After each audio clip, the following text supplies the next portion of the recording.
Big data, we love to throw that word around in the industry, and I would like to take a second to define what I think of big data, because industry in general tends to refer to device-generated data, such as automatic content recognition, or ACR, or return path data. However, when Nielsen defines big data, we define the same definition when we're measuring linear television and addressable, but when we, in cross-media, that's not everything that we're measuring. We're also measuring streaming, connected TV, and digital, so smartphones, tablets, all of that. So for that, we actually extend the definition of big data to include direct integrations with all the players, so through which we get billions of deterministic touch points that are complemented by the ACR data and our panel. That is definitely big data. That's a big definition. That is a big definition and a lot of data. So, with more players entering to disrupt the market, how is Nielsen making sure its product is differentiated? Competition in measurement isn't new, and competition makes us all better and stronger, so we strongly believe in it. But fundamentals of currency stay the same, and we define those fundamentals as comparability, coverage, and consistency.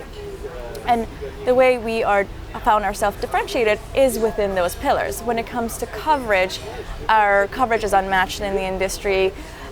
We measure linear television, addressable, connected TV, smartphones, tablets, social media, walled gardens. Actually, within digital ecosystem, we measure over 80% of all media. So coverage is a big differentiator.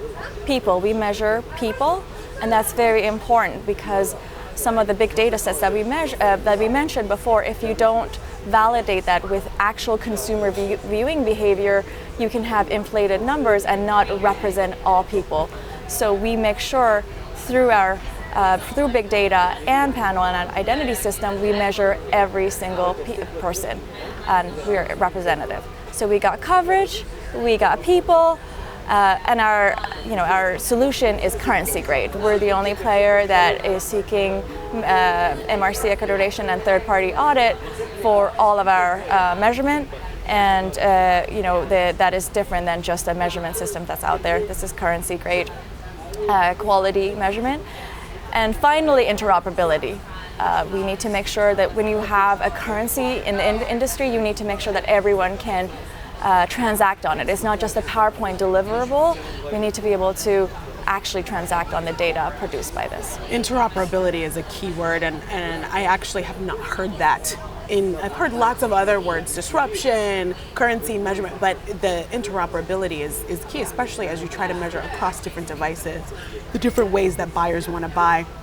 Can you share what progress Nielsen has made toward the vision of Nielsen One, which is supposed to solve some of those sort of challenges, right? Absolutely. And going back to what you said, innovation is key as the technology advances, but disruption, we have to be careful. We have to be innovative, but not disruptive to the way that the industry transacts. So we need to make sure the data and the value we're providing to the ecosystem can continue the advancement of the industry. But what have we done? I think going back to the fundamentals that I discussed, coverage, comparability, and consistency, those are building blocks that we've been working on for years and years. So when we think about coverage, I mentioned we measure 80% of all digital media. We measure television. We added big data, and we validate that with real people. So that's part of the coverage. Consistency is also very important. I think we're all very familiar with how fragile the digital ecosystem can be. We've heard about deprecation of cookies and digital identifiers, so we need to make sure that measurement is consistent, and that's also what we've already accomplished. Our measurement can survive beyond, those digital fragile digital identifiers, and kind of stand the test of time as new players and advancements are introduced in the marketplace. And finally, comparability is the one that's very, very key, because we're bringing how television is measured on par with digital. So we're moving from average commercial minutes to exact commercial ratings, and that's an advancement that we are going to have by the end of the year. But what have we done today? What have we showed the industry? I think that's a question you asked me. We actually unveiled Nielsen One to the industry because we didn't want to build something in silo and then bring it to the marketplace. We built Nielsen One, unveiled it to the market and different constituents so we can get feedback and iterate on it to make sure that it serves the need that the industry has.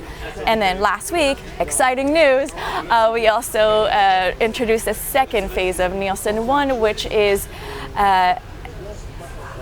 powering audience measurement with advanced audiences and outcomes measurement, which is very, very exciting for us. It's exciting for the industry. I think we've all been asking for it, and it's very exciting to be able to offer that to the industry. You talked about big data and how measurement is really important. If there was one thing that you would want the industry to know about big data and the way data is collected and measured, what would it be? Yeah, I think it's very important to get behind the details that matter. As I spoke before, big data for linear television should be defined differently than big data for digital when there's a lot more touch points and granularity. So I would invite the industry to, get behind the details that matter, because that will eventually give you accurate representative measurement that serves us all.